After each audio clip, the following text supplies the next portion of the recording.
Well, hello, I hope you're having a good day.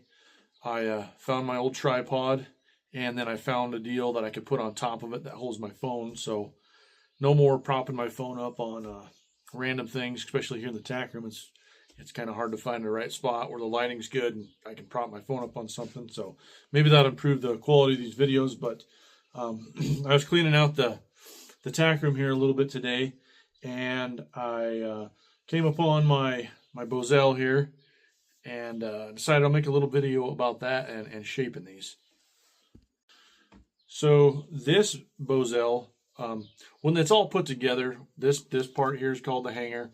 This whole deal is called the bosal, and then you've got your macate. When that's all put together, then it's called a hackamore. So anyhow, when you're finding one of these or picking one of these out, I didn't make this one. I traded for it or something. What you want to do to make sure that it's a nice one is look at the rawhide and look at the individual strands or laces and see if you can tell if the edges have been beveled down. And that means somebody knew what they were doing and they did it right and made a nice one. And even if this one gets sweated up by your horse in here, the edges of those rawhide laces aren't going to curl up and dig into your horse and rub on them bad. This one here looks like it's probably 12 strands. And so that means this is just a little bit smoother here for your horse and doesn't have quite as much bite. I just use this one on young horses. I don't have a whole lot of bosals. I think I maybe have probably 6 or 7 of them. I don't think that you need to have a whole arsenal of these. I kind of have the same opinion on bits. I do have a whole arsenal of bits, but out of all those bits, I probably use 5 of them. You know, you've kind of got to learn how to use what you've got, and your horses will also kind of learn. And I think it makes you a little bit better at stuff if you can make your horse work with whatever you've got, you know, without having to get violent or anything ridiculous.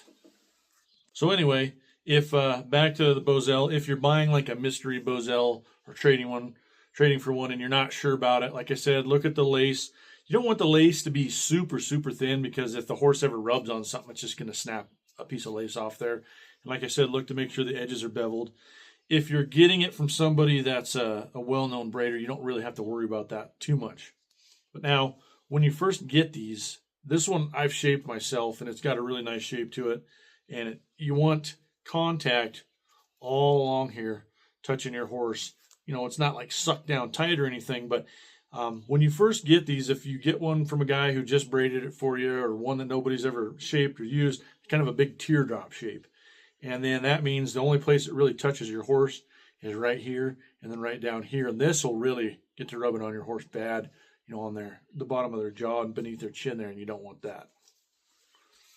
So now, in order to shape them, you can get these bosal shapers. I don't remember where I got this one. Somebody probably recognizes that brand, or Maker's Mark, or whatever you want to call it. And what you do with this particular one, I'll show you kind of a different one. You're going to stick it in there, and this one kind of fits just below these. I think they call these nerve knots here, and they kind of help hold your hanger in place right there. Anyways, put it down there. Wrap this lace around here to hold everything in place, and then you're going to go up here at the nose, where the nose button here is, and wrap there. Get it to hold in place. Leave it in there for, I don't know, depends on the humidity where you're at and things like that, till it gets this shape. And sometimes people will even put something in here, like they'll actually put the end of the macate in there to kind of make sure that that's shaped up right too. But if you're kind of a cheapskate and you don't want to buy something, and you've got something, 2x4 laying around, what you can do is you can make one of these. And it's kind of the same deal, only it goes down in your bosal like this. And the same thing, you'll need a little piece of leather or string, wrap around here, clear up to your nose button here, suck everything down tight. These ones, I think you're also going to want to kind of put the macate in there too. But these are super easy to make. Go find you a 2x4, cut it, whatever that is, probably 4 inches long. And then you can they're easy to make, so you can make several of them. The space between here and here is 2 inches. So you measure in, obviously just measure in, make some dots, and then take a rasp and rasp in until you get to here, out to your edge, and that's the angle that you're going to want. If you've got several and you've got horses with different sized jaws, you'll maybe make 1/4 inch increments of making them smaller and bigger here. And then these are obviously super cheap to make and easy to put on your bosal to help shape it. Some bosals like this one, it's made out of horsehair. It's kind of come apart right here, and I can see there's more twisted horsehair under that. I think there's a macate under there. So this whole thing might just be horsehair. This was a great big huge kind of braided horsehair knot down here. It was just kind of big, and I thought it was kind of throwing the whole thing off and balance. So I took that off and put my own on here. That's some rawhide lace and some, I don't remember if that's kangaroo lace or if that's probably just latigo. But ones like this, you're not really going to shape up. You might be able to kind of shape this nose button part up here to have the curve, but these ones are so soft and limp, you're not going to really be able to put a good shape on those. But these kind like this work really good for the first 2 or 3 rides that you're going to put on a young horse before you move to something like this that you'll probably ride them in for, who knows, a year or more. So, but most good bosals, they'll have a core in them that they've braided the body around. This part's called the body. These are the knots or the buttons, and then these are a part of this nose button. They've just built this up under here with probably some sort of a ring knot, and then they braid this over that ring knot and over the body here. But underneath all of this is either probably a braided rawhide core. A lot of times, I don't got one sitting right here, they'll take a rawhide riata that's broke and they'll make that into cores for these. Or they'll take a strip of rawhide and they'll twist it so it's kind of like a smooth, almost like a smooth tube. And they'll sand it down so it's nice and smooth, and they'll make the core out of that too. That's another good way to tell if it's a well-made bosal. You might be able to see right here if it's rawhide, or sometimes these production ones or whatever, they'll be made out of rope, which isn't horrible. You can make one out of whatever you want, depending on what you need it for your horse. But I like the ones that are, got a little bit more stiffness to them and have a rawhide core, except for, like I said, this one has a macate core, and it's basically like riding your horse in the halter the first time with this. Only I just like it a little bit more than a halter, because you can put your reins on here and actually have reins and not just relying on your lead rope. And a halter sometimes can pull up on the horse's face weird and stuff, where this will work like a hackamore. Another kind of important part is knowing the length of this. These can be anywhere from 7 to 11 inches. And what matters about that is when you put this on your horse's head, if this button is way too small, say it ended here and here, this hanger is probably going to get into their eye. I've never actually had a hackamore or a bosal that I have that problem with, but I guess if you had a horse with just a gigantic face, that might be something you want to kind of go try out some different bosals on and make sure that they fit, make sure this hanger isn't going to get in his eye. And if you do have one that you traded for and it's really nice and it does get in your horse's eye and you don't want to get rid of it, you can tie a piece of string on here, go around under his jaw and tie a piece of string on your other side and pull it tight so that stays out of his eye. I don't think that'll mess up the balance of how this is supposed to work too much.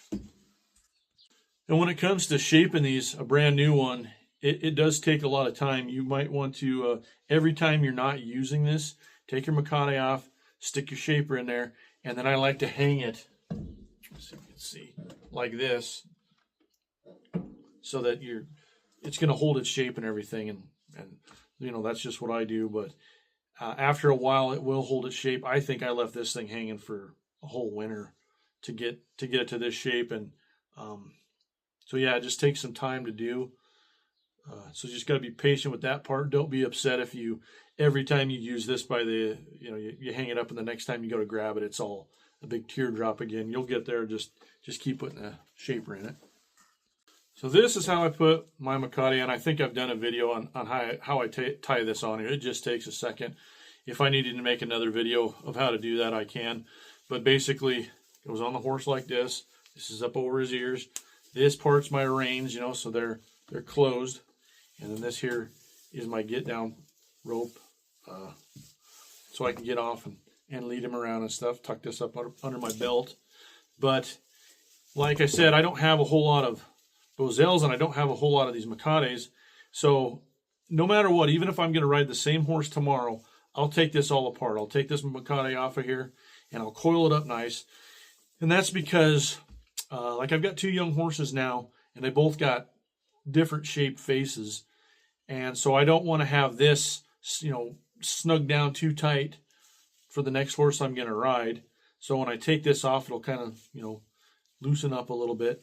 And then when I measure these reins, I hang my bosal on the saddle horn, and then I pull these reins down until they're hanging right at his knee. So different horses have different length legs.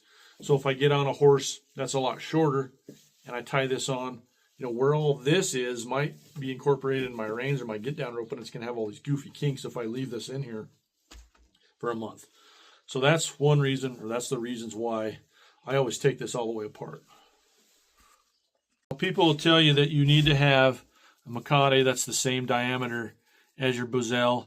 And, you know, like I said, I don't have a whole bunch of these and a whole bunch of these, so I don't know how important that really is. I've never really followed that rule. But, you know, with the younger horse, I use a bigger bosal because it has more surface area on their nose and face. And the reason that that's important is because you can't tell a horse, I want you to go that way. You have to use this to translate that. So it'd be like if I walked up to you and I pushed on your face, if I use my whole hand and push on your face, that's not uncomfortable. It's not pushing in on any nerves or hurting anything. But if you use, like I said, I don't have a smaller bosal hanging here, but if I use one of those smaller ones on a colt, that's more like me pushing my finger on your face, and it's going to dig in and it's going to hurt a little bit. So the horse is going to fight it instead of something like this that's, like I said, broader and has a more gentle touch to it. And the same thing can be said with the reins. When this is on their neck, you know, these have, since these are horsehair, they've got all these little horsehair ends sticking out. So your horse can feel that on his neck. So when you're trying to teach him to neck rein, he can feel this a lot better, and it gives him a lot bigger signal to respond to and makes it quicker for him to learn. So then when you decide to move down to a smaller size hackamore setup, as in the diameter of the body and the nose button, you can go ahead and move down to a smaller diameter of Makade reins also. But like I said, it doesn't have to be absolutely exact. I could take this Makade and put it on a smaller hackamore, and everything would work out just fine. And same with this, I could use a smaller Makade on this, but I just prefer not to with a younger horse. I think that rule's a little bit more important with younger horses. If you got this diameter, you know, bigger size diameter of bosal, you want to use the bigger diameter of the Makade. Once they've graduated past this, then it doesn't really matter. I looked around for a second and I found a bosal that I have that doesn't really have a shape to it. But I want to show you, this is probably when you order a bosal or get one brand new, it's going to be shaped like this teardrop shape. And you can see right here, you know, your horse's face is going to fit in here. So this isn't even going to touch your horse, and it'll be touching here and down here. But this one is really soft. I think it probably has a rope core in it, and I just grabbed it to illustrate that. This is the type of one that I would probably use on a horse that's all the way broke, because he's got it all the way figured out. I would not put this on a young horse. This would be the type of bosal that I would use in the wintertime, because in the wintertime I quit using bits in my horse's mouth just to give their mouth a break, and it's probably not real fun having a cold piece of metal stuck in your mouth. But so I switched back to a bosal all winter, and this is what I use on a all the way broke horse. But this still isn't a bad made one. All the lace has been beveled. I don't know if I can show you on here, but this has all been beveled down, so at least it's not going to dig into them. Even though it's leather, it still can get stiff and dry, and those edges curl up when it gets wet and rub on them. So yeah, there you go. But there you go. There's my spiel on hackamores. I've done some videos on how to tie your hackamore up on your horse's head when you're leading him or putting him in a trailer, and how to tie it up to put the Makati on the bosal, to put it on your horse. But if I need to make new videos of that, just let me know, and that's pretty easy to do. But yep, hope that helped somebody out, and thanks for watching.